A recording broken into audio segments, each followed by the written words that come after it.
వీరికన్నా ముందు మరి మీ అందరికీ తెలుసు సమ్మక్క సారలమ్మ దగ్గర నుంచి మన దగ్గర సామాజిక ఉద్యమాలు నడిచినాయి.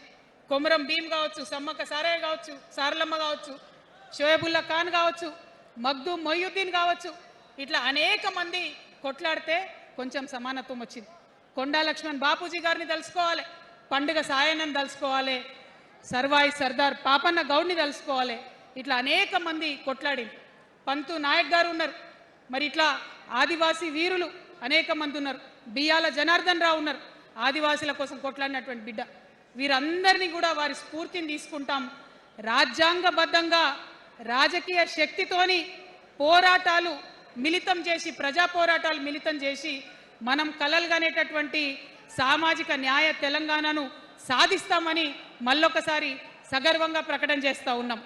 మరి వాళ్ళ తెలంగాణ రాష్ట్ర సేన మీ ముందుకొచ్చిందంటే ఉట్టిగానే రాలే. తెలంగాణలో ఏం జరుగుతుందో ఒకసారి తెలుసుకోవాలి, మనం ఆలోచన చేసుకోవాలి, అర్థం చేసుకోవాలి. ఎన్ని పార్టీలు ఉన్నాయి? 3 పార్టీలు ఉన్నాయి. భారతీయ జనతా పార్టీని తీసుకుందాం. ఆ బీజేపీ అనే పార్టీకి అసలు తెలంగాణ ఏర్పాటే ఇష్టం లేదు, తెలంగాణ ఏర్పాటు అవడమే ఇష్టం లేదు. అందుకే వాళ్ళ అగ్రనాయకత్వం అంతా కూడా ఏం మాట్లాడతారు? తల్లిని చంపినరు, పిల్లని బతికించారని ఒకలంటారు, ఇంకొకరు ఏమంటారు? నిన్ననే ఒక తలకాయ లేని ఎంపీ, మెడకాయ మీద తలకాయనే లేదు ఆయనకు, ఏమన్నాడు ఆ ఎంపీ? ఇండియా పాకిస్తాన్ విడదీసినట్టట, ఆంధ్ర తెలంగాణను విడదీసినట. మరి వాళ్ళ అగ్రనాయకత్వం ఇన్ని మాటలు అంటుంటే మన ప్రాంతంలో ఉన్నటువంటి భారతీయ జనతా పార్టీ బానిస ఎంపీలు ఎవరైతే ఉన్నారో ఒక్క మాట కూడా వాళ్ళు మాట్లాడరు.